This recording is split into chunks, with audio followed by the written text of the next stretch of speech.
Nombor satu je. Subhanallah, subhanallah, subhanallah, subhanallah, subhanallah. Subhanallah, alhamdulillah, Allahu akbar. Subhanallah, alhamdulillah, Allahu akbar.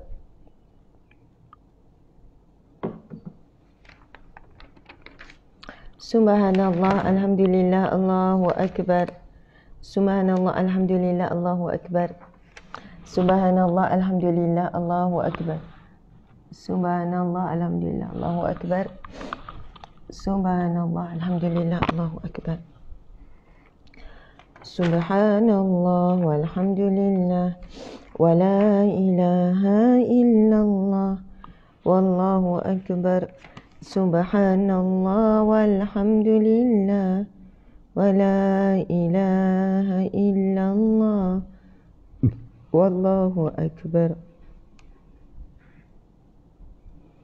Subhanallah, walhamdulillah, wa la ilaha illallah, wallahu akbar.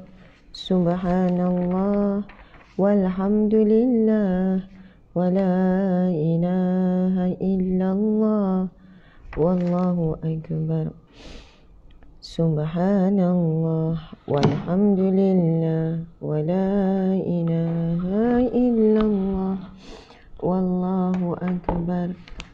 Subhanallah, walhamdulillah, wa la ilaha illallah, wallahu akbar.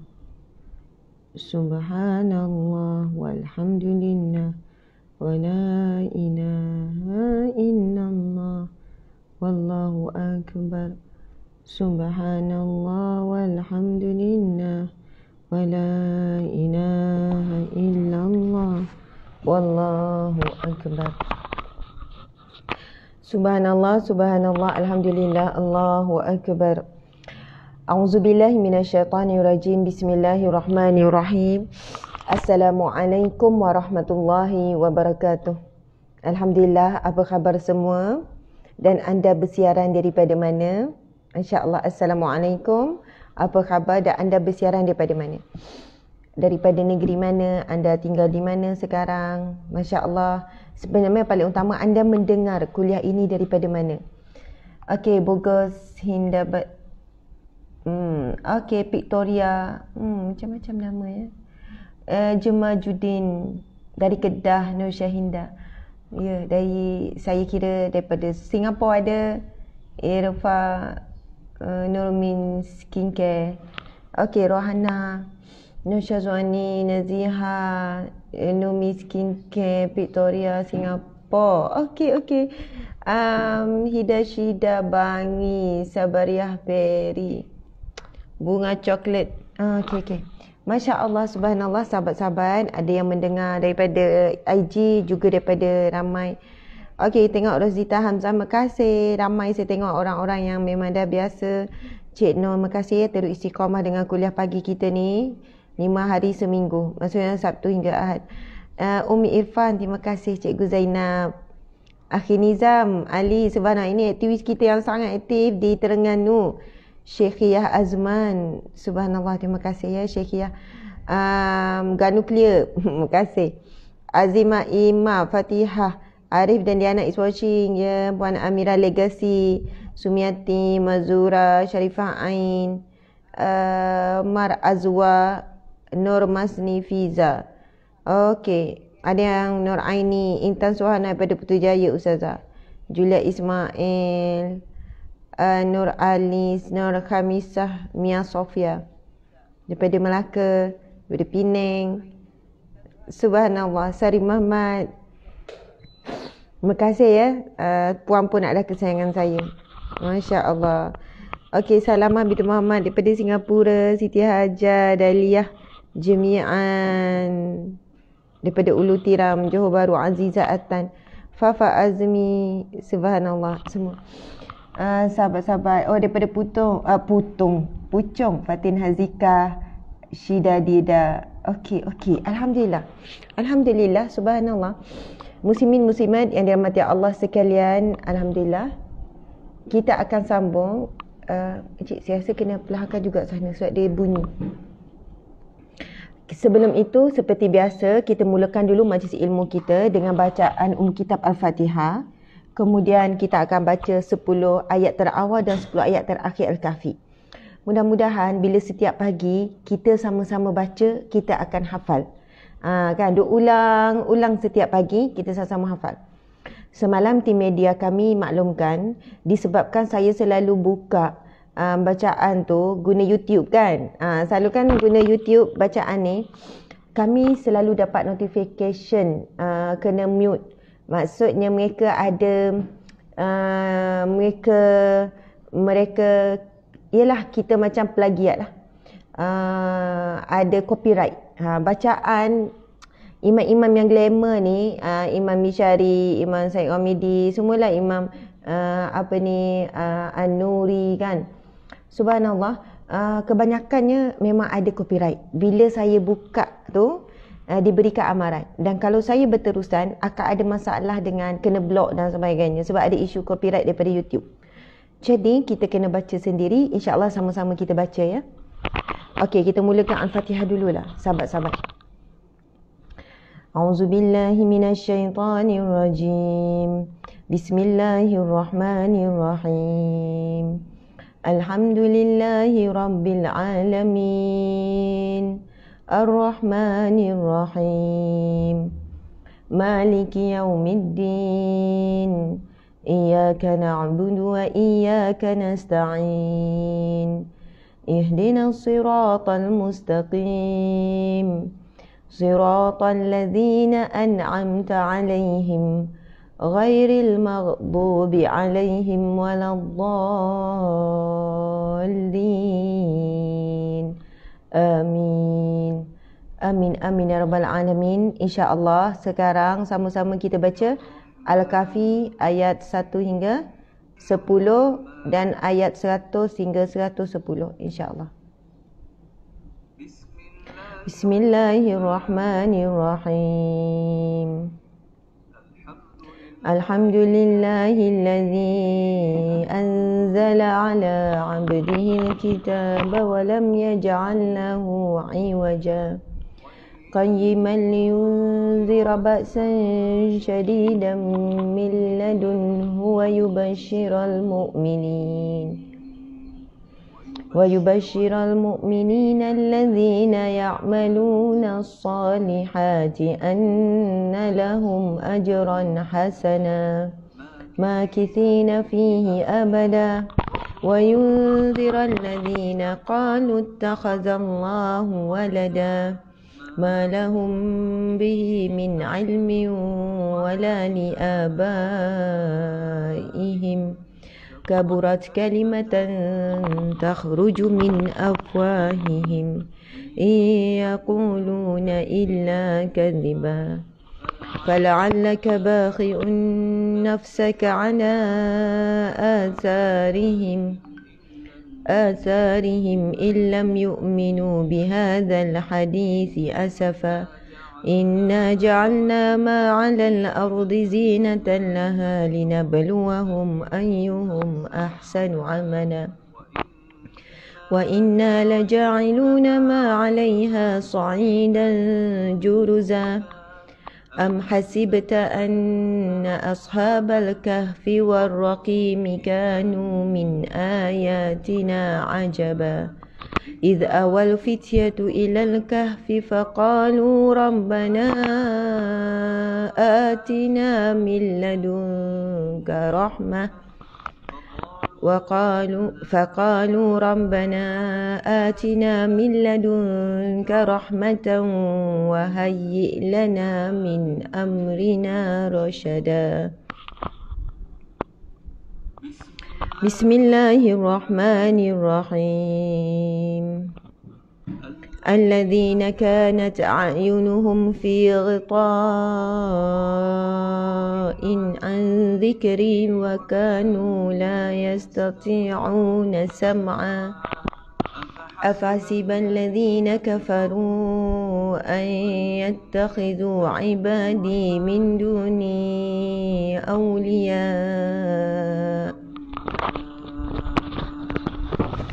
Inna a'tadna jahannama lil kafirina nuzula.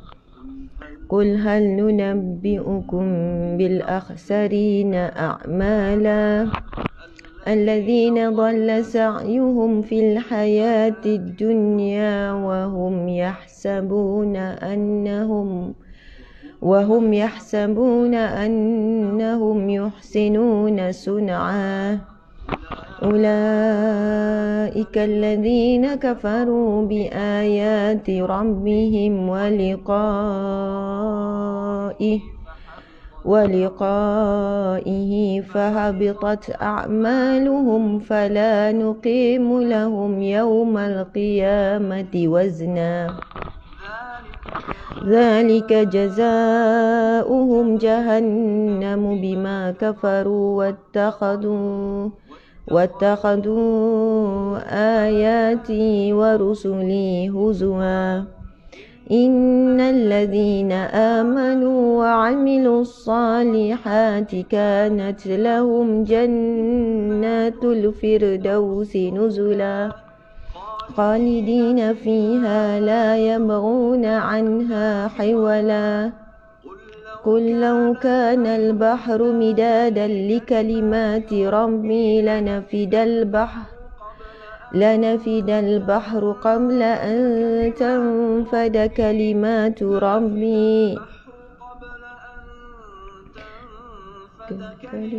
ربي ولو جئنا بمثله مددا قل إنما أنا بشر مثلكم يوحى إلي أنما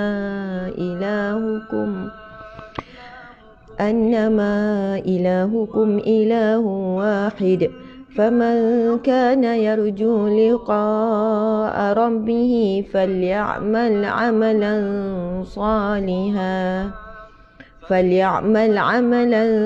صالحا ولا يشرك بعبادة ربه أحدا Sadaqallahul azim, sadaqallahul azim, sadaqallahul azim. Subhanallah, subhanallah, subhanallah. Subhanallah, subhanallah, muslimin muslimat yang dirahmati Allah sekalian. Kita menjadikan amalan membaca ayat Al-Kahfi ayat 1 hingga 10 dan ayat 100 hingga 110. Ini adalah salah satu ikhtiar kita untuk membina persiapan ataupun benteng menghadapi fitnah Dajjal. Berkenaan dengan ayat 1 hingga 10 ayat terawal Al-Kahfi, itu disebut dalam hadis Nabi yang sahih, barang siapa yang beramal, barang siapa yang beramal, membaca, menghafal, maka ia selamat daripada fitnah Dajjal. Sahabat-sahabat, fitnah Dajjal ni bukan sekadar Dajjal yang sebenar, mata satu yang diceritakan dalam hadis Nabi. Tetapi fitnah Dajjal ini juga sahabat-sahabat disebutkan bermula daripada zaman Rasulullah lagi dah ada fitnah Dajjal. Maksud Dajjal adalah Al-Kazzab. Al-Kazzab maksudnya penipu besar. Jadi di zaman Rasulullah dah ada ramai penipu besar sahabat-sahabat yang mengaku jadi Nabi. Musailamatul Kazzab, Musailamah yang mengaku jadi Nabi itu, dia meminta dan mengutus surat kepada Nabi untuk memperakui bahawa dia juga salah seorang Nabi itu. Dia diberi gelaran Musailamatul Kazzab. Maksudnya apa? Musailamah penipu besar. Masya Allah. Jadi penipu-penipu besar ni Al-Kazzab, ataupun yang paling besar penipu iaitu Dajjal, sebenarnya daripada sejak Nabi Muhammad SAW sehinggalah sekarang, di kalangan munafik yang menipu ialah atas nama apa? Liberal, sekular, apa-apa, tapi dia mereka bina di atas nama Islam ataupun jelas bukan Islam dan sebagainya. Sahabat-sahabat, fitnah Dajjal yang kuncu-kuncu ni memang tak pernah berhenti. Jadi kita mohon perlindungan daripada Allah Subhanahu Wa Taala dengan kita ikhtiar beramal. Kalau anda mengikuti kuliah bersama kita setiap pagi, kita konsisten membaca 10 ayat awal, 10 ayat akhir Al-Kahfi dan surah Al-Fatihah. 10 ayat akhir juga disebutkan dalam hadis yang lain sebagai benteng untuk menghadapi fitnah Dajjal. 10 ayat awal dan 10 ayat akhir itu daripada riwayat lain. Tapi yang terkuat, yang paling kuat adalah beramal dengan 10 ayat yang terawal. Masya Allah. Jadi kalau anda mengikuti daripada awal kuliah kita, setiap hari pun kita akan baca sama-sama insya-Allah. Baiklah muslimin muslimat dimati Allah sekalian, kita menyambung pengajian kita, iaitu kita menyambung pengajian kita kitab Riyadhus Salihin, masih lagi dalam bab taubat, dan insya-Allah kita akan baca hadis yang kelima daripada bab taubat. Hadis yang kelima daripada bab taubat. Masya-Allah. Bismillahirrahmanirrahim. Saya pagi ni saya tak sempat nak tulis. Jadi saya akan tulis sekejap. Sebab kalau dah tulis ni, ialah saya akan straight bangunlah sahabat-sahabat dimati Allah sekalian. Sebelum saya tulis hadis yang kita akan bincangkan ni, saya nak berkongsi dulu kisah. Nak berkongsi satu kisah yang berlaku di zaman Rasulullah sallallahu alaihi wasallam. Bila saya sebut nama Nabi, anda kena selawat juga. Kena. Maksud kena tu kan, kalau sebut wajib kata berdosa pula tak selawat. Soalannya mewajibkan diri kita, sebab kalau kita tak selawat, kita sangat-sangatlah rugi. Masya Allah. Kalaulah saya sebut, tuan-puan sekian, kalau anda selawat satu kali dapat RM10. Siapa yang tu boleh claim dengan saya. Mungkin tak ada orang tinggalkan lah. Oh, tak sabar-sabar tunggu ni Ustaz sebut nama Nabi Muhammad ni. Sebab bila sebut Nabi Muhammad je kena selawat dan diberi RM10. Masya Allah. Mungkin tak berhenti. Dah lepas habis kuliah ramai yang claim. Semua claim. Masya Allah. Bahkan mungkin ada yang lebih lagi. Banyak selawat. Nabi sebut, "Urima anfun man zukirtu indahu lam nusalli alayya." Sangatlah rugi. Kamu di kalangan yang sangat rugi. Urima ni boleh katakan macam celakalah kamu. Bukan Nabi celakakan kita. Nabi nak kata malang, rugi. Macam Nabi nak tegaskanlah. Sangatlah rugi apabila man zukirtu indahu, barang siapa yang disebutkan namaku kepadanya, saat namaku disebut di hadapannya. Nabi kata sangatlah rugi saat namaku disebut di hadapannya, lam nusalli alayya, dia tidak berselawat kepadaku. Nabi kata sangatlah rugi. Subhanallah. Kenapa sahabat-sahabat sangatlah rugi? Dalam hadis yang lain Nabi bersabda, "Man shalla alayya salatan wahidah, sallallahu alaihi asyara salawat." Barang siapa yang berselawat kepadaku satu kali, Allah Subhanahu wa taala akan berselawat kepadanya 10 kali. Apa maksud kita berselawat pada Nabi? Ia kalimah Allahumma salli ala sayyidina Muhammad wa ala alihi wa sahbihi wa sallim. Itu antara selawat. Contoh kita berselawat kepada Nabi, para sahabat dan juga ahli keluarga. Dan kita mengucapkan salam. Masya Allah. Apa yang kita dapat satu kali kita selawat, kita dapat 10 kali selawat daripada Allah Subhanahu wa taala. Apa maksud Allah berselawat kepada kita sampai 10 kali Allah berselawat? Maksudnya Allah memberikan rahmatnya kepada kita. Rahmat, kita bayangkan apa bila sebut rahmat Allah? Bila sebut rahmat Allah, ia mengandungi kasih sayang Allah, belas kasihan Allah, pertolongan Allah, perlindungan Allah. Semua itu terkandung dalam rahmat Allah, perlindungan Allah, pertolongan Allah. Kalaulah kita sedang diuji dengan sakit, dengan rahmat Allah, Allah berikan kita sihat. Kalaulah kita sedang diuji dengan kesempitan hidup, Allah yang wasi', yang maha luas, insya-Allah akan meluaskan. Jika kita diuji dengan kasih sayang manusia sekeliling, mudah-mudahan dengan rahmat Allah, Allah ya Rahman ya Rahim ya Wadud, yang maha kasih sayang, maha cinta, memberikan kita kasih sayang daripada orang-orang yang ikhlas menyayangi kita. Kalau kita sakit tadi, Allah ya Salam yang memberi kesejahteraan. Kalau kita sedang resah, gelisah, bimbang, takut, Allah ya Mukmin yang maha tenang, memberikan kita ketenangan. Semua itu dengan rahmat Allah. Semua itu dengan rahmat Allah. So itu orang yang banyak berselawat, menjadi rutin hariannya berselawat kepada Nabi. Tuan-puan, selepas solat jadikan rutin. Kalau kami anak beranak, jadikan 6 zikir rutin selepas solat. Walaupun saya tahu ada banyak lagi zikir-zikir yang lain, dan tidak menafikan zikir-zikir yang lain, dan anda sendiri boleh beramal dengan mana-mana zikir. Tapi mesti ada rutinnya, mesti ada istiqamah. Sebab kemanisan dalam beribadah, kemanisan dalam beribadah ni ada maksud, ada bermaksud lah tuan-puan sekalian. Apa maksud kemanisan dalam beribadah? Ya, rasa manis, rasa seronok, rasa sedap. Kedua, kemanisan ini akan datang daripada istiqamah. Istiqamah tak akan datang daripada paksaan. Tuan-puan sekalian, macam mana ustazah nak istiqamah, susah istiqamah? Macam mana? Apa tip istiqamah? Kena paksa diri. Paksa macam tak larat ke, kena baca juga zikir yang ditetapkan. Tak larat nak istiqamah. Sampai tahap syaitan dah tak boleh nak bisik, tak boleh nak halang dah. Yang jadi kita tak larat, yang jadi bisik-bisik jadi malas, seminggu buat lepas tu dah tinggal. Sebenarnya syaitan duduk bertumbuk dengan kita, tapi tak nampak lah. Bukanlah tumbuk macam ni, maksudnya tengah bisik-bisik membuatkan kita rasa lemah, tak larat, bisik-bisik macam-macam. Tak apalah, nanti kodok kejap lagi lah, nanti buat zuhur lah, kodok yang subuh ni lah. Tak apalah, tak sempat, nanti kejap lagi lah. Syaitan bukan bisik jangan. Syaitan cuma bisik tangguh. Untuk orang yang biasa beramal soleh, syaitan bukan lagi bisik jangan baca Quran, jangan ni. Dia bisik pada kita tangguh. Oh sekarang ni buat ni lah sekejap lagi lah solat duha. Tangguh, lama-lama tak solat. Kejap lagi lah baca zikir ni, kejap lagi lah mak surat, kejap gini, settle ni dulu. Kejap tak buat. Subhanallah. Sebab itu bila terlintas nak buat kebaikan, terus buat. Bila terlintas nak buat amal soleh, terus buat. Niat sedekah ke, niat apa ke, kena buat immediately. Subhanallah, sama ada kita lupa ataupun kita akan jadi lalai. Antara dua tu je. Lupa ataupun lalai. Na'udzubillah min zalik. Kalau kita sentiasa dalam kalangan ni. Sahabat-sahabat dimati Allah sekalian, kalau 6 rutin zikir kami lepas solat, istighfar, ialah baca Al-Fatihah, baca 3 kul, betul ayat kursi, itu normal lah. Lepas tu baca zikir Astaghfirullah. Semua kami buat 33 kali sebab senang tasbih. Itu bukan ada rujukan mana-mana. Hadis mana ustazah kena istighfar 33 kali lepas solat? Tak ada. Adakah bid'ah bila tetapkan untuk kita sih? Tak. Sebab kita dianjurkan untuk berzikir sebanyak mungkin.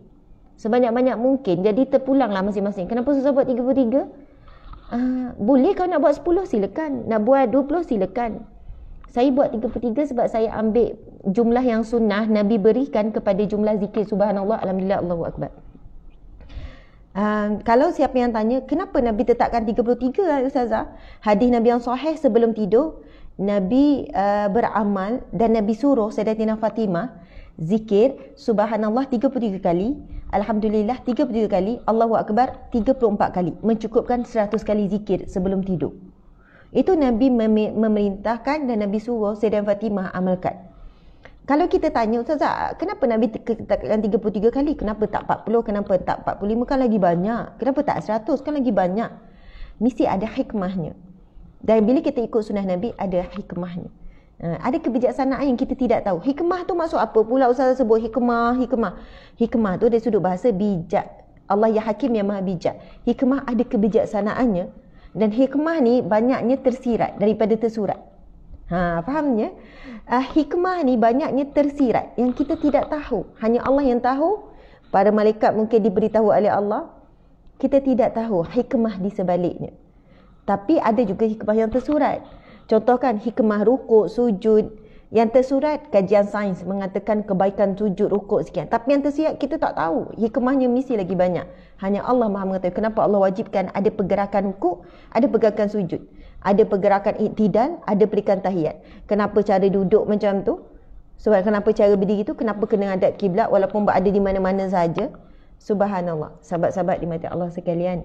Hikmah bermaksud kebijaksanaan yang kita tidak tahu, yang menjadi rahsia Allah Subhanahu Wa Taala. Jadi biasanya istighfar, Astaghfirullah. Cukup 33 kali, Astaghfirullahalazim wa atubu ilaih. Lepas tu sambung, La ilaha illallah. Semua anak-anak pun wajib. La ilaha illallah. Kalau dia orang laju sikit, kena stop sekejap, kata zikir la ilaha illallah dengan meresapkan dalam hati tiada Tuhan melainkan Allah. Kadang-kadang tu boleh datangkan tiada tempat meminta melainkan Allah, tiada tempat bergantung melainkan Allah, macam itulah. La ilaha illallah 33 kali. Kemudian sudahi dengan la ilaha illallah Muhammadur Rasulullah. Kemudian selawat. Dah sebut nama Nabi, Rasulullah, selawat 33 kali. Allahumma salli ala Sayyidina Muhammadin wa ala alihi wa sahbihi wa sallim. Itu biasa amalan selawat kami. Sebab wasallim di belakang terus bagi salam. Allahumma salli ala Sayyidina Muhammadin wa ala alihi wa sahbihi wa sallim. Wasallim tu dan salam. Jadi sebab kita dianjurkan dan diperintahkan oleh Allah, innallaha wa malaikatahu yusalluna 'alan nabi ya ayyuhallazina amanu sallu 'alaihi wa sallimu taslima.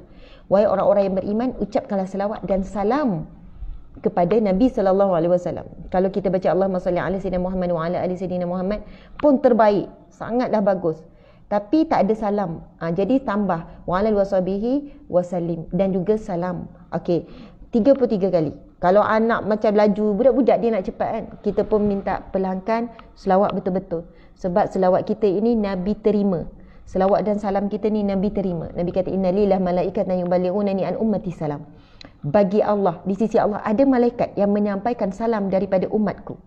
Salam kita yang kita bagi pada Nabi, selawat, akan disampaikan oleh para malaikat kepada Rasulullah. Jadi tuan-puan sekalian, jaga adab kita ketika selawat. Jangan nak kejar jumlah Allahumma salli ala Muhammad, Allahumma salli ala Muhammad, Allahumma salli ala Muhammad, Allahumma subhanallah. Macam tu ke adab kita dalam berdoa dengan Allah. Sebab selawat ni doa. Allahumma salli ala sayyidina Muhammad. Ya Allah, salli maksudnya Allah rahmatilah Nabi Muhammad. Rahmatilah, berkatilah, salli ala sayyidina Muhammad. Ya Allah, rahmati, lindungi, berkati Rasulullah SAW. Dan doa tu akan kembali kepada kita 10 kali ganda. Kita doakan ke rahmat Allah ke atas Nabi Muhammad. Doa tu kembali pada kita 10 kali ganda. Itu hadis Nabi yang kita bacakan tadi. Kemudian sambung zikir Fatimah. Kita panggil zikir Fatimah. Subhanallah, alhamdulillah, Allah akbar 33 kali. Subhanallah, subhanallah, subhanallah. Maha suci Allah, maha suci Allah. Alhamdulillah, segala puji bagi Allah. Allah akbar, Allah maha besar, engkau maha besar. Siapa yang tak buat lagi pagi ni, lepas habis kuliah ni, anda buat, ataupun sambil-sambil dengan kuliah ni, kita buatlah. Masya Allah. Kalau orang tanya Ustazah, macam mana nak istiqamah? Istiqamah kena paksa. Memang kena paksa. Kalau kamu baca doa untuk istiqamah tapi tak paksa diri, tak jadi. Sebab paksa itu adalah bentuk usaha. Dan barang siapa yang telah melepasi daripada terpaksa. Ustazah, kan kita kena ikhlas. Saya macam terpaksa lah Ustazah. Macam ngantuk-ngantuk paksa juga. Saya kata, buatlah terpaksa sampai ikhlas.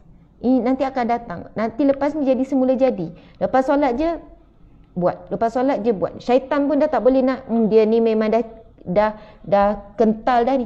Dia ni memang tak boleh nak bisik, tak nak alang apa dah. Sebab dia dah sampai tahap istiqamah.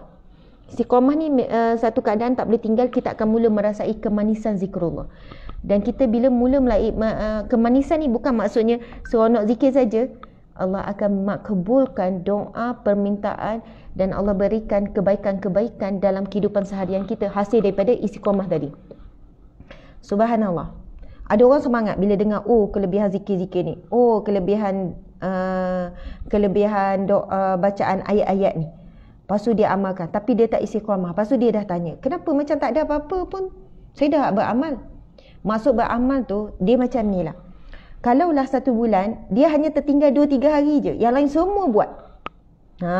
Tu baru kata dia tu istiqamah. Kalaulah dalam tempoh sebulan, separuh hari buat, separuh lagi tak buat, belum capai istiqamah. Maksudnya 80% dia buat. Kalaulah 1 hari, kan ada 5 kali waktu, 4 kali dia baca, tapi 1 kali dia tak. InsyaAllah dia tu istiqamah. Tapi kalaulah sampai nak 50-50, jadi kena naik balik level. Kalau 1 bulan tu dia kata nak istiqamah, hadir majlis ilmu setiap hari. Tiba-tiba ni. Jadi istiqamah ni, kemanisan tu rasa manis, rasa seronok. Kedua, kita akan dapati hasil pada amal soleh kita itu. Sebab Allah Subhanahu Wa Taala berjanji untuk orang yang beramal soleh, ialah untuk yang istiqamah dan sebagainya, Allah berikan dunia, Allah berikan kecukupan dan sebagainya. Ya, melalui jalan terpaksa kita akan istiqamah. Itu namanya mujahadah. Mujahadah maksudnya kita sedang berlawan dengan hawa nafsu kita, berlawan dengan iblis, syaitan. Mujahadah. Jihad. Mujahadah asal kata jihad. Jihad maksudnya bersungguh-sungguh. Mujahadah berjihad, berjuang. Berjuang ni, berjuang dengan siapa ni? Berjuang lawan siapa ni? Lawan nafsu, lawan bisikan syaitan, mestilah keadaan terpaksa. Subhanallah, alhamdulillah. Okey, sahabat-sahabat dimati Allah sekalian. Saya nak mulakan kisah, lepas tu kita akan pergi kepada hadis Nabi SAW. Kisah ini berlaku pada zaman Rasulullah SAW. Kisah ini pun telah disemak oleh tim penyelidikan. Masya Allah. Suatu hari Sayyidina Umar bin Khattab. Ingat ya, nama siapa? Sayyidina Umar bin Al-Khattab. Didatangi oleh seorang pemuda. pemuda itu terlihat gusar dan ada yang membebankan fikirannya.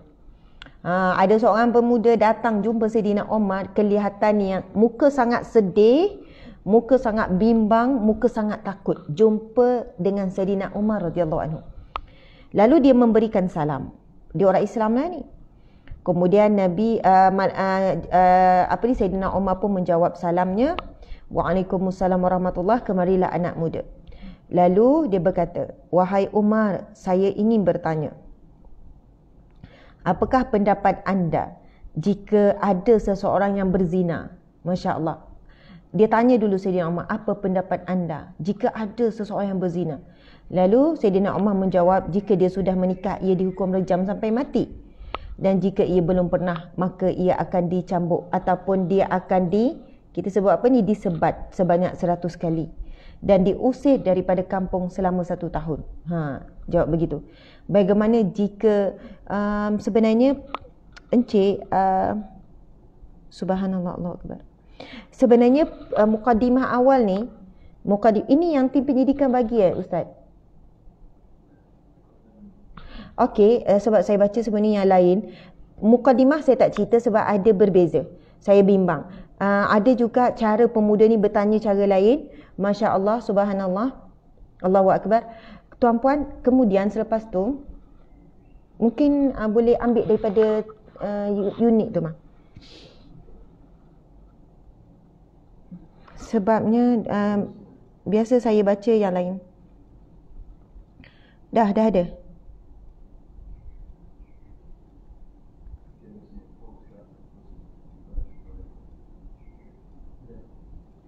Saya ingat kisah ni, cuma yang ni daripada siapa? Daripada siapa Encik?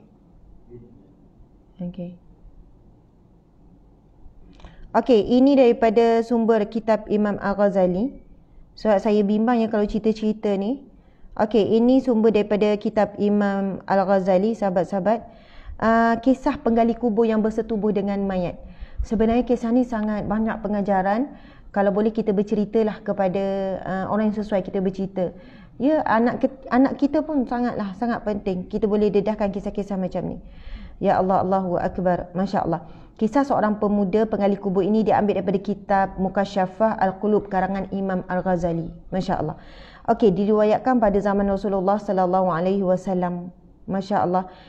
Ya, betul, Saidina Umar Al-Khattab, salah seorang sahabat terdekat Rasulullah, dia menangis di depan pintu. Memang dia menangis teresak-esak. Kemudian maka di depan pintu rumah Rasulullah mendengar suara Umar bin Khattab berada di luar. Masya Allah. Okey. Okey, ya betul. Kalau kisah Imam Ghazali betul. Sebenarnya dia bermula dengan kisah Rasulullah duduk di rumah, kemudian Rasulullah mendengar suara tangisan Saidina Umar radhiyallahu anhu. Rasulullah mendengar suara tangisan siapa? Saidina Umar radhiyallahu anhu. Kemudian Rasulullah bertanya, wahai Umar, kenapa kamu menangis? Saidina Umar yang menangis teresak-esak. Wahai Umar, kenapa kamu menangis? Kemudian Saidina Umar menjawab, wahai Rasulullah, bersamaku ada seorang pemuda yang telah membuatkan hatiku sedih dengan tangisannya. Masya Allah. Saidina Umar bawa seorang pemuda yang sedang menangis. Kemudian bila Rasulullah tanya, wahai Umar, kenapa kamu pun menangis? Saidina Umar menjawab, ya Rasulullah, aku membawa seorang pemuda yang tangisannya membuatkan aku menangis. Masya Allah. Seolahnya pemuda ni duduk pergi jumpa Saidina Umar menangis-nangis. Saidina Umar pun bawa jumpa Rasulullah. Rasulullah dengar daripada depan rumah, dengar suara Saidina Umar menangis. Tuan-puan boleh bayangkan tak? Mungkin suara Saidina Umar ni sangatlah kuat tangisan dia sampai terdengar oleh Rasulullah. Subhanallah. Saidina Umar kita tahu orang yang tegas, semangat, tetapi seorang yang sangat lembut hati berkenaan dengan akhirat, mesti akan menangis sampai bengkak mata, menangis yang hatinya sangat lembut. Tuan-puan sekalian, hati lembut ni, kalaulah kita tengok TV, drama, lalu menangis, tengok cerita Korea, kalau dulu sekecil tengok cerita Hindustan, kita kata, saya tak boleh, hati saya lembut, saya tak boleh tengok cerita ni, mesti menangis teruk. Ya, itu salah satu tanda hati lembut lah, betul. Mudah menangis. Tengok ni menangis, tengok tu menangis, sikit-sikit nangis. Tetapi hati lembut yang sebenar adalah orang yang boleh menangis kerana Allah. Itu hati lembut yang sebenar. boleh menangis kerana Allah. Sahabat-sahabat nikmati Allah sekalian. Sebab itu sahabat Nabi seperti Sayyidina Umar, hatinya kental, jiwanya, penampilannya tegas. Tapi bila melibatkan dosa, pahala, syurga, neraka, memang mudah menangis. Jadi tanya pada kita, benarkah hati kita lembut? Adakah kita hanya menangis bila tengok sesuatu perkara yang mengusik emosi? Adakah kita mampu menangis bila baca Quran? Kita menangis tak baca Quran? Kita menangis tak bila jumpa ayat tentang dosa, pahala, neraka, syurga ataupun kisah-kisah Nabi yang menyayat hati? Kita menangis atau tidak? Sebab itu kalau nak tahu hati kita ni lembut atau tidak, ada pencerah iman atau tidak, kita menangis atau tidak bila baca Al-Quran. Subhanallah. Nabi SAW bersabda, Nabi kata, bacalah Al-Quran dan menangis. Masya Allah. Nabi menyuruh kita baca Quran dengan menangis. Maksudnya, kamu bacalah Al-Quran. Baca Al-Quran dalam keadaan menangis. Maksudnya, supaya menghayati, kan, supaya merasai. Dan Nabi kata, kalau kamu tidak mampu menangis, fatabaku. Nabi kata, fatabaku. Maksudnya ialah, maka buatlah menangis. Apabila kamu mendengarkan Al-Quran, menangis, maksudnya baca Al-Quran, maka kamu menangis. Dan kalau kamu tidak boleh, kamu tak menangis, buatlah menangis. Subhanallah. Bila sebut buatlah menangis, maksudnya usaha untuk kamu menangis. Kita pernah kan kalau, yelah kita nampak, kita hadir, encik boleh tolong carikan hadis yang Nabi sebut, baca Al-Quran menangis, dan kalau kamu tak ada menangis, fatabaku, maka kamu berusaha untuk menangis. Saya kira sahabat di pendidikan mesti dengar ni, ustazah tengah ni minta ni. Subhanallah, muslimin-muslimat yang Allah sekalian, maksudnya antara interaksi kita dengan Al-Quran, bila kita baca sebagai orang beriman, mesti ada situasi yang mana kita boleh menangis. Okey, Sayyidina Umar radhiyallahu anhu bawa seorang pemuda yang menangis sungguh-sungguh ni, bawa jumpa Rasulullah, dan dalam keadaan Sayyidina Umar pun menangis. Masya Allah. Lalu Rasulullah SAW memerintahkan Sayyidina Umar masuk bawa anak muda tersebut ke dalam. Atas perintah tersebut, Sayyidina Umar lalu mengajak pemuda yang datang bersamanya sambil keduanya tetap menangis. Boleh bayangkan? Ini cerita oleh Imam Al-Ghazali. Masuk dalam rumah kedua-duanya. Yang menangis tu menangislah, tetapi yang bawa ni pun duduk menangis juga, sambil menangis. Masya Allah. Pemuda itu disuruh duduk di hadapan Rasulullah SAW dan Umar ibn Khattab duduk di sebelahnya. Rasulullah SAW bertanya, "Wahai pemuda, mengapa engkau menangis? Wahai pemuda, mengapa engkau menangis?" Okey, subhanallah. Saya bacakan dulu hadis Nabi yang disebutkan tadi. Daripada Sa'ad bin Abi Waqqas radhiyallahu anhu, Nabi SAW bersabda, "Inna hadzal Qur'ana nazala bi huznin." Sesungguhnya Al-Quran ini turun dengan kesedihan. "Fa idza qara'tumuhu fabku." Maka apabila kamu membacanya, menangislah. Sabda Nabi ya, maka bila kamu membacanya, menangislah. "Fa illam tabku fatabaku." Dan sekiranya kamu tidak mampu menangis, maka berusahalah untuk menangis. Masya Allah. Hadis riwayat Ibnu Majah 1337. Ibnu Hajar mengatakan hadis ini dinilai sebagai dhaif, akan tetapi menangis ketika membaca Al-Quran merupakan kebiasaan atau amalan para salafus soleh dan juga para sahabat Nabi. Jadi ia adalah satu amalan dan akhlak yang mulia para sahabat dan juga para salafus soleh. Jadi subhanallah, walaupun tuan-puan kita tidak boleh menolak hadis dhaif. Hadis dhaif juga hadis Nabi, cuma ada perawi dia dhaif. Kalau kita tengok Jabatan Mufti meletakkan bahawa beramal dengan hadis dhaif dibenarkan dalam bab fadail amal. Kesungguhan untuk kita beramal. Dia bukan untuk menjatuhkan hukum. Subhanallah. Jadi tuan-puan sekalian, bahaya kalau kita ada sikap semua hadis dhaif tolak. Sebab sebahagian hadis dhaif dihasankan, dikuatkan oleh ulama-ulama. Bukan semua hadis dhaif. Yang kita tak boleh pegang, tak boleh kita bawa adalah hadis maudhu', hadis rekaan. Subhanallah, hadis rekaan. Jadi kita bimbang juga budaya bila hadis dhaif je tolak. Sebab hadis dhaif ni boleh untuk jadikan sebagai beramal. Para sebagian ulama ada berselisih tentang kedudukan hadis dan ada isu perawi dia. Subhanallah. Jadi sahabat-sahabat, Nabi menyarankan supaya bila baca Quran, ajarlah diri supaya kita menangis. Bahkan ada doa, tuan-puan, ada doa untuk minta air mata mudah menangis kerana Allah. Doa minta supaya mata kita menangis kerana Allah. Doa supaya mata kita boleh menangis kerana Allah. Kerana di sana ada hadis Nabi SAW, dua mata yang menangis kerana Allah tidak akan disentuh oleh api neraka Allah. Okey, kita sambung kisah kita ni. Dua mata yang menangis kerana Allah tidak akan disentuh oleh api neraka Allah. Itu juga hadis Nabi SAW. Ya, nanti kita akan bacakan hadis tersebut, iaitu barang siapa yang menangis kerana Allah, matanya, dirinya tidak akan disentuh oleh api neraka. Okey, sahabat-sahabat diminta Allah sekalian. Kemudian duduklah pemuda ni dengan Sayyidina Umar ni di hadapan Rasulullah yang sedang menangis teresak-esak ni. Sayyidina Umar bawa seorang pemuda menangis teresak-esak duduk depan Rasulullah, lalu Rasulullah bertanya. Rasulullah bertanya beberapa soalan. Kan Rasulullah tanya, kenapa engkau menangis wahai pemuda? Lalu pemuda itu menjawab sambil terus-terus menangis, wahai Rasulullah, dosaku sangat besar dan aku takut Allah memurkaiku. Ya Rasulullah, dosaku sangat besar ya Rasulullah dan aku takut Allah memurkaiku. Lalu ditanya, apakah engkau telah menyekutukan Allah dengan sesuatu? Nabi tanya berapa soalan. Soalan ni sangat penting, sahabat-sahabat tulis. Nabi tanya, adakah kamu telah menyekutukan Allah? Dia menjawab, tidak ya Rasulullah. Lepas sahut pemuda itu sambil menangis. Tak, tapi nangis-nangis lagi. Kemudian Rasulullah tanya, adakah engkau membunuh seseorang dengan alasan yang tidak benar? Adakah kamu ada bunuh manusia dengan alasan tidak benar? Lalu jawapan pemuda itu, tidak ya Rasulullah, sambil terus menangis. Tidak ya Rasulullah, tidak. Tak syirikkan Allah, tak bunuh manusia, tidak. Tapi menangis tak esak-esak lagi. Lalu Rasulullah bertanya lagi, sungguh dosamu sebesar apapun Allah akan mengampuninya sekalipun memenuhi langit dan bumi. Lalu Nabi kata kepada pemuda ni, sebab syirik tak, bunuh orang tak. Maksudnya tak teruk sangatlah dosa pemuda ni. Lalu Rasulullah kata, sungguh dosamu sebesar apapun, Nabi kata sebesar apapun dosamu, Allah akan mengampunimu sekalipun memenuhi langit dan bumi. Walaupun dosa kamu penuh langit dan bumi, tapi kalau kamu betul-betul bertaubat, taubatan nasuha, Allah pasti mengampunimu, Nabi sebut.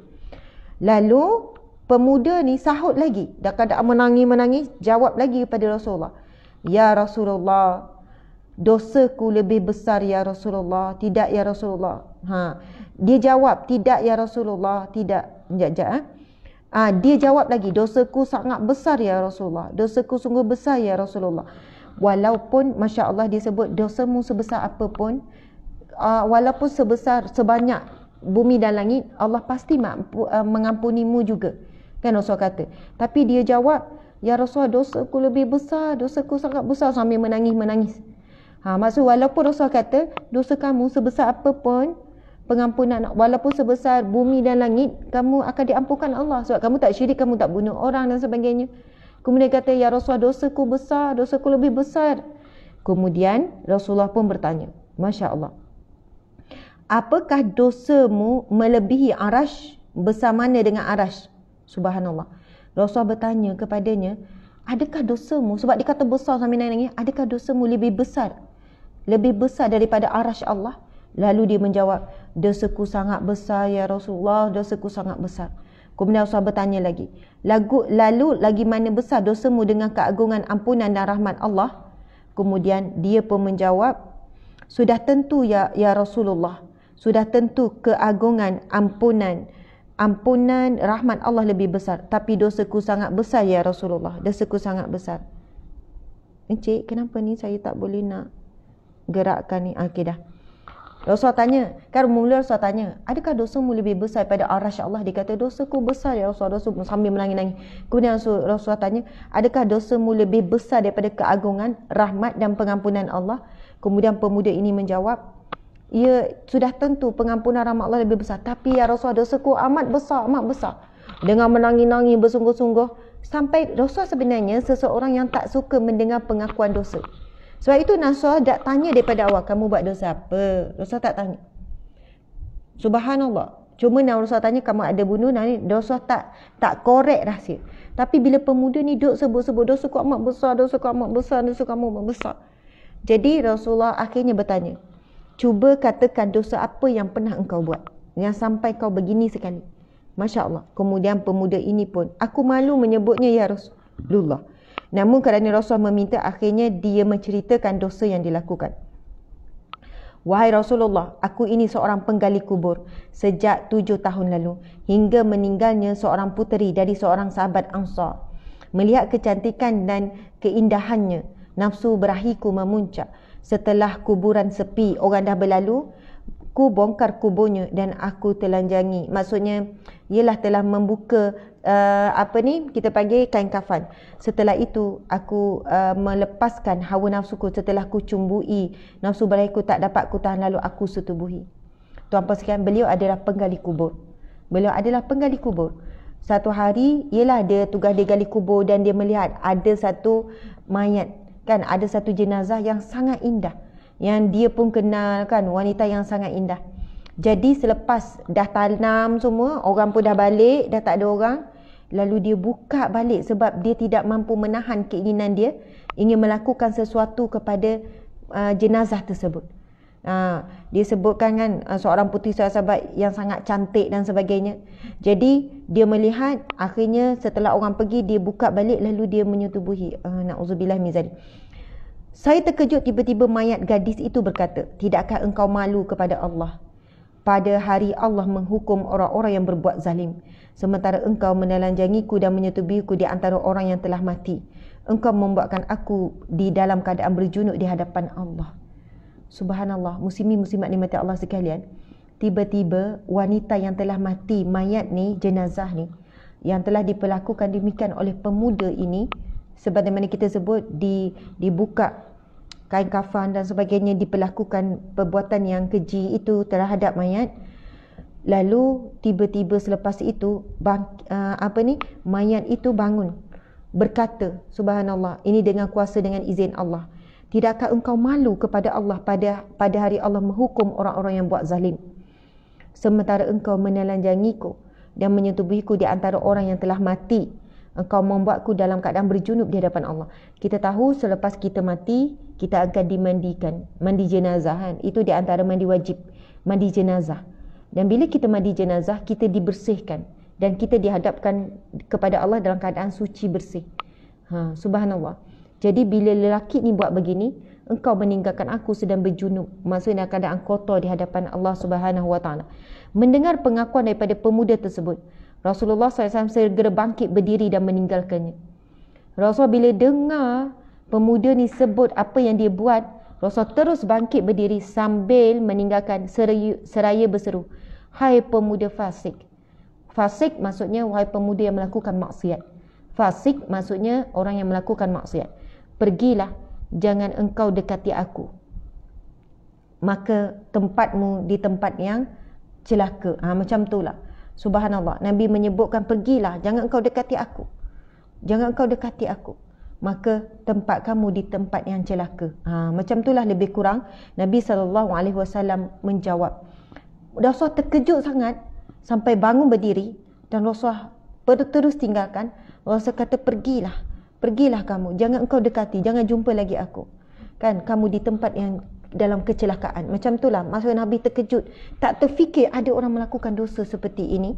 Pemuda itu pun segera keluar meninggalkan rumah Rasulullah SAW seraya menangis. Dia kan menangis daripada awal, menangis, menyesal sungguh-sungguh dengan perbuatannya, menangis sahabat sekalian.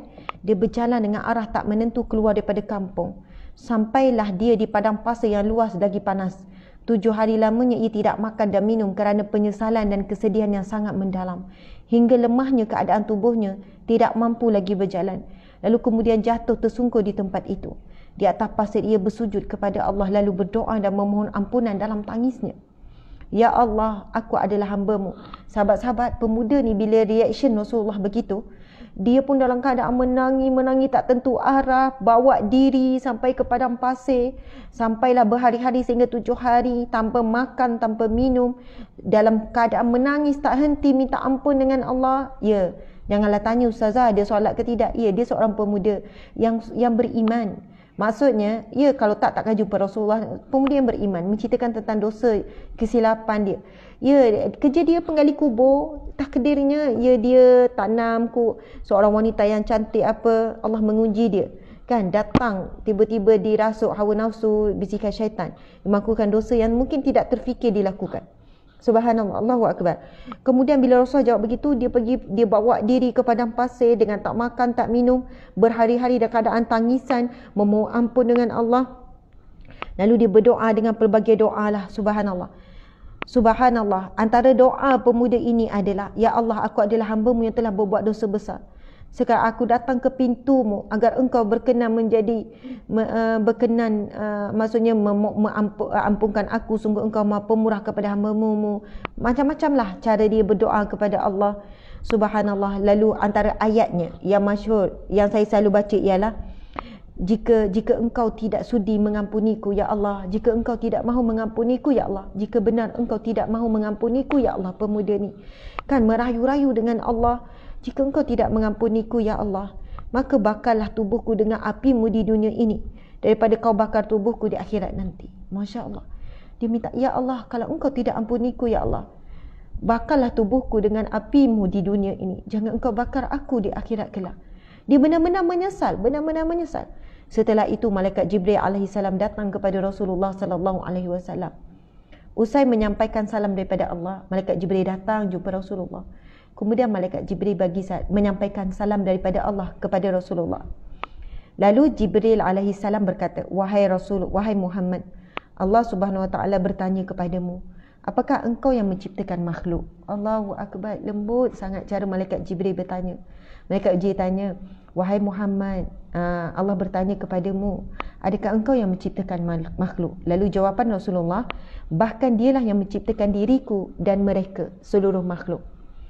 Jibril tanya lagi, apakah engkau yang memberikan rizki kepada mereka, kepada makhluk? Kemudian Rasul menjawab, bahkan dia memberikan rizki padaku dan mereka. Kemudian malaikat Jibril tanya lagi, apakah engkau yang menerima taubat mereka? Kemudian malaikat Jibril pun menjawab, untuk kali yang sekiannya. Subhanallah. Rasul pun menjawab, bahkan dia yang berhak menerima taubat dan mengampuni dosa-dosa hambanya. 3 soalan yang dibawakan oleh malaikat Jibril. Malaikat Jibril tanya yang pertama, Ya Rasulullah, siapakah yang menciptakan makhluk? Rasul kata, Allah yang menciptakan aku dan semua makhluk. Adakah engkau yang memberikan rizki kepada makhluk? Rasul menjawab, Allah yang memberikan kepadaku rizki dan semua makhluk. Kemudian malaikat Jibril tanya soalan ketiga, adakah engkau yang memberikan pengampunan dan menerima taubat makhluk? Allah lah yang menerima dan mengampuniku dan juga sekalian makhluk. Kemudian malaikat Jibril lalu berkata, Allah berfirman kepadamu, telah datang kepadamu seorang hamba-Ku dan dia menerangkan satu dosa daripada beberapa dosanya. Maka kamu berpaling marah kepadanya dari dosanya. Maka bagaimana keadaan orang-orang mukmin kelak apabila mereka datang dengan dosa yang banyak lagi besar ibarat gunung yang besar? Engkau adalah utusanku sekian-sekian. Subhanallah. Ada lagi lah ayat-ayatnya tuan-puan sekalian. Subhanallah, kerana sesungguhnya aku telah mengampunkannya, menerima taubatnya dan dosanya. Subhanallah. Kemudian bila Rasul mendapat khabar daripada malaikat Jibril, Rasul mengutuskan beberapa sahabat untuk mencari pemuda tersebut. Lalu apabila disampaikan khabar gembira kepadanya bahawasanya Allah telah menerima taubatnya, Allah telah memaafkan dan mengampunkannya, lalu mereka bawa pemuda itu bertemu dengan Rasulullah. Sedangkan ketika itu Rasul sedang menunaikan salat maghrib dan mereka pun bermakmum di belakangnya. Subhanallah. Subhanallah, ketika Rasul membacakan surah Al-Fatihah, dilanjutkan dengan surah At-Takatsur sampai baginda membaca hatta zurtumul maqabir, sehingga kamu dilalaikan, sehingga kamu masuk kubur. Kemudian pemuda itu dalam keadaan menangis lalu meninggal dunia. Subhanallah. Pemuda ini akhirnya meninggal dunia dalam keadaan salat. Sahabat-sahabat dimati Allah sekalian, malaikat Jibril menyampaikan kepada Rasulullah sallallahu alaihi wasallam bahawasanya Allah berfirman kepada Rasulullah sallallahu alaihi wasallam, sesungguhnya ada orang yang datang mengakui melakukan dosa, lalu kamu memalingkan diri. Allah bertanya, bagaimana keadaan kelak? Ramainya manusia bertemu dengan Allah bukan bawa dosa 1-2, bawa dosa banyak segunung bergunung. Bawa dosa jumpa Allah. Kita ni tuan-puan sekalian terlalu banyak dosa. Tak tahu besar mana dah bukit, sebesar bukit apa dah dosa kita tuan-puan sekalian kalau dihimpunkan. Terlalu banyak dosa. Jadi bayangkan kalau kita seorang, tapi bayangkan seluruh manusia bawa dosa dan minta ampun dengan Allah. Betapa besarnya pengampunan Allah. Allah boleh ampunkan semuanya. Allahu Akbar. Dan kisah ini memberikan kepengajaran kepada kita betapa besarnya pengampunan Allah. Walaupun perkara dosa yang tidak logik kita fikir, tetapi pengampunan Allah lebih besar daripada itu. Cerita ini memberikan gambaran bagaimana pemuda ini sungguh-sungguh memohon ampun dengan Allah. Sebab itu kalau kita buat dosa yang besar tapi tak rasa dosa besar, itu satu perkara yang sangat menakutkan. Buat dosa tak rasa berdosa, maksudnya diri rasa kita dah kurang. Itu sangatlah membimbangkan. Kita bimbang, hati kita mati. Jadi kita boleh lihat kisah ini itibarnya, kalau kita buat dosa yang besar, minta ampun mesti bersungguh-sungguh. Kalau kita minta ampun daripada dosa besar kita sampai tak menangis pun, ya Allah ampunilah dosaku ya Allah, tak menangis, kena risau. Kalau saya lah, minta ampun dosa besar tapi tak menangis, ya Allah aku ni minta ampun betul-betul tak, menyesal betul-betul tak. Sebab kalau betul-betul nyesal dan betul-betul takut dan betul-betul harap sangat Allah ampunkan, ya Allah tolong ya Allah, jangan bakar aku dengan api neraka-Mu ya Allah. Ya Allah aku takut neraka-Mu ya Allah. Ya Allah janganlah disebabkan dosa-dosa aku mengumpat ni ya Allah, Kau campakkan aku ke neraka, aku tak sanggup ya Allah. Sampai nangis-nangis lah minta ampun dosa mengumpat. Ya Allah minta ampun. Orang yang minta ampun dengan Allah sampai nangis-nangis ni, tuan-tuan sekalian, itu macam ciri-ciri dia minta ampun sungguh-sungguh. Subhanallah. Dengan bayangkan, ya Allah aku tak sanggup direjam dalam api neraka-Mu ya Allah, aku tak sanggup. Ya Allah aku nak masuk syurga-Mu ya Allah, dengan ibu bapa, dengan anak-anak. Aku nak masuk syurga-Mu ya Allah, takut tak masuk syurga ni. Subhanallah. Bimbanglah kalau mata kita ni air mata menangis kerana Allah. Kalau mata kita ni, cik, ada penyidikan? Okey, sahabat-sahabat dirahmati Allah sekalian, minta maaf, itulah cerita kisahnya.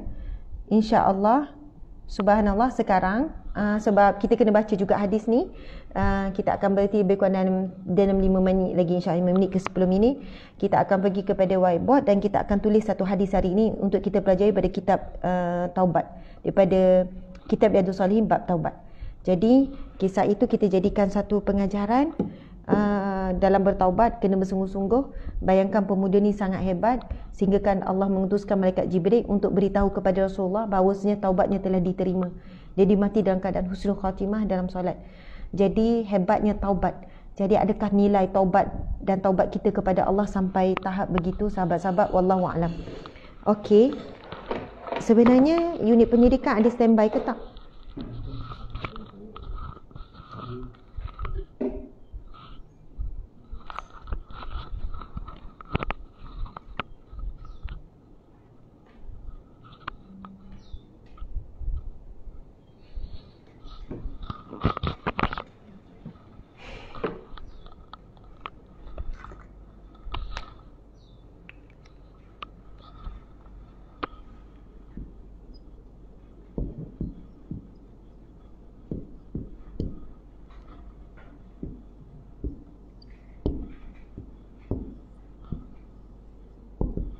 Bismillahirrahmanirrahim. Hadisnya pendek saja, sahabat-sahabat. An Abi Hurairah qala. Mungkin Ustaz boleh letak sini.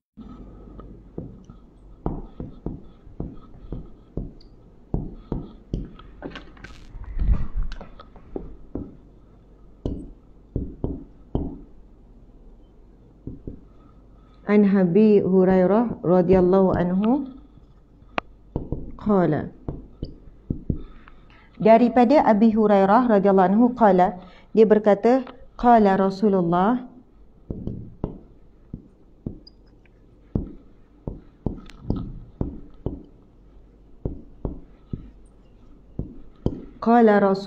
sallallahu alaihi wasallam, berkatalah Rasulullah sallallahu alaihi wasallam, man taba qabla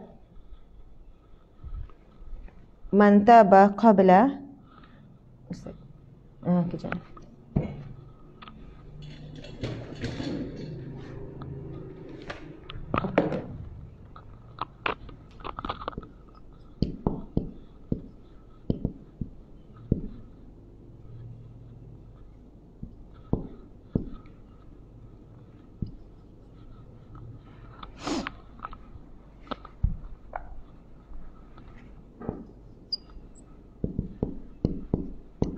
Man taba qabla an tatlu'a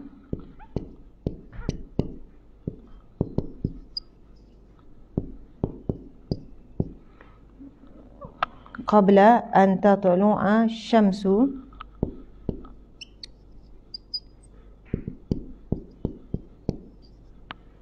an tatlu'a syamsu min maghribiha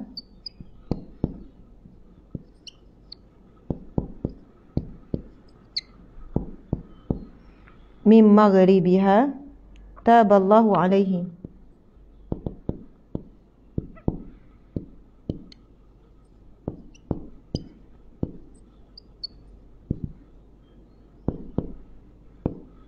Subhanallah. Hadis riwayat Muslim. Sahabat-sahabat dimati Allah sekalian, mari kita baca sama-sama daripada An Abi Hurairah radhiyallahu anhu qala. Ya, baca ya. Qala Rasulullah, berkata Rasulullah sallallahu alaihi wasallam, man taba qabla an tatlu'a syamsu min maghribiha taballahu alaihi. Subhanallah, Allahu akbar, masya-Allah. Yang bermaksud daripada Abi Hurairah radhiyallahu anhu qala, berkata, bersabda Rasulullah, qala Rasulullah, ya, bersabda Rasulullah, berkata pun boleh, bersabda Rasulullah sallallahu alaihi wasallam, selawat ya. Man taba, barang siapa yang bertaubat. Sesiapa yang bertaubat.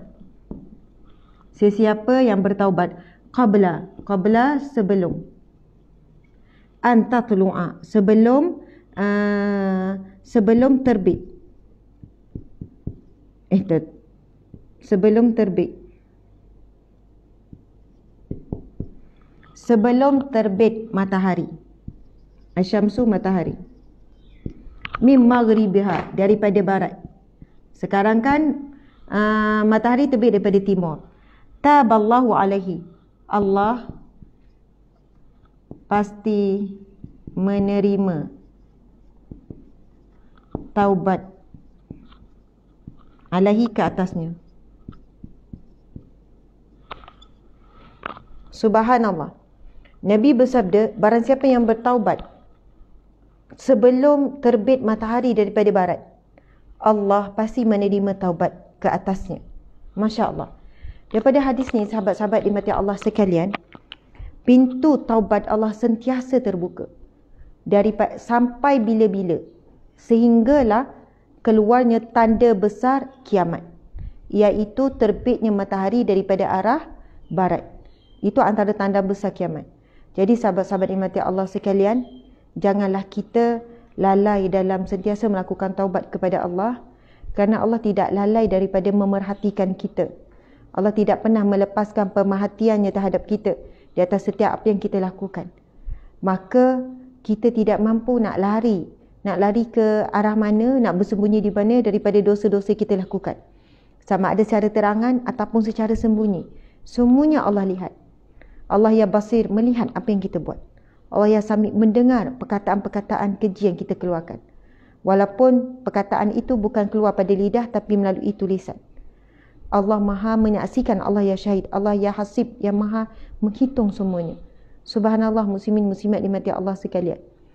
Maka kepada siapa kita akan menghadapkan segala dosa melainkan kepada Allah. Memang hanya kepada Allah kita akan kembali kepada Allah dalam keadaan membawa dosa dan pahala. Subhanallah. Maka mudah-mudahan sementara kita masih lagi hidup, sahabat-sahabat sekalian, kita bertemu dengan Allah dengan memohon ampun sungguh-sungguh. Lepas solat, istighfar, angkat tangan, ya Allah ampunilah segala dosa-dosaku. Ya Allah ampunilah dosa ibu bapaku, ya Allah dosa-dosa ibu bapaku, ya Allah. Ya Allah ampunilah dosa anak-anakku. Ya Allah ampunilah dosa suamiku, isteriku, sahabat-sahabatku, ya Allah ampunilah dosa kami, ya Allah. Minta ampun sungguh-sungguh. Allah Maha Pengampun. Tapi dengan syarat, tuan-tuan sekalian, kita minta ampun sungguh-sungguh, taubatan nasuha. Sebab itu dibincangkan Allah berfirman dalam Al-Quran, yang ayat kita baca sebelum ni, taubatan nasuha, bertaubatlah kamu kepada Allah dengan taubatan nasuha. 3 syarat taubat nasuha tu: menyesal sungguh-sungguh, kemudian kita tinggalkan dan tidak mengulangi. Jadi taubatan nasuha yang diterima oleh Allah mesti disusuli dengan 3: menyesal sungguh-sungguh, dan ciri orang menyesal kadang ia menangis, minta ampun sungguh-sungguh, lepas tu meninggalkan dosa tersebut dan tidak ulang lagi. Jadi berhati-hati kalau kita masih taubat ulang. Kita bimbang kita ni mempermainkan taubat, satu. Kedua, macam taubat kita tu tak betul-betul, tak ikhlas. Kalau ikhlas sungguh-sungguh, kita pun mula tinggalkan. InsyaAllah dengan itu kita akan dapat kemanisan iman. Alhamdulillah sahabat-sahabat iman Allah sekalian. Jadi sekadar itulah perkongsian pada hari ini. Mohon maaf salah dan silap. Terima kasih kepada semua. InsyaAllah kita bertemu lagi dalam kuliah pagi besok. Esok hari Khamis ya Encik? Esok hari Khamis. Jadi ada 2 lagi slot kuliah untuk minggu ni lah. Esok dan lusa. InsyaAllah menyambung topik bab taubat. Sekian. Wabillahi taufiq wal hidayah. Assalamualaikum warahmatullahi wabarakatuh. Kita tangguhkan kuliah kita dengan tasbih kafarah dan surah Wal-Asr. Bismillahirrahmanirrahim. Subhanakallahumma wa bihamdika asyhadu an la ilaha illa anta astaghfiruka wa atubu ilaik. Bismillahirrahmanirrahim. Wal-Asr innal insana lafi khusr illa allazina amanu wa amilus solihat wa tawasaw bil haqqi wa tawasaw bis sabr. Sadaqallahul azim. Oh, malam ni. Okey, malam ni ada satu kuliah tajuk yang sangat membimbangkan saya, iaitu berkaitan dengan poligami. Malam ni saya diberikan tajuk yang agak sensitif, poligami. Ya, malam ni kuliah selepas asar pukul 9 tajuk poligami. Selepas isyak. Dan seperti biasa kepada siapa yang berhajat untuk melakukan ibadah korban, kami ada melakukan ibadah korban dalam dan luar negara. Jadi marilah sahabat-sahabat buat bersama dengan kami NGO Sahabat Amal Care, support, sudilah kiranya bersama dengan kami, terutamanya untuk korban dalam negara, sebab kita memang dah ada bakal-bakal penerima asnaf fakir miskin kita santuni sama ni. Okey, sekian. Jumpa lagi.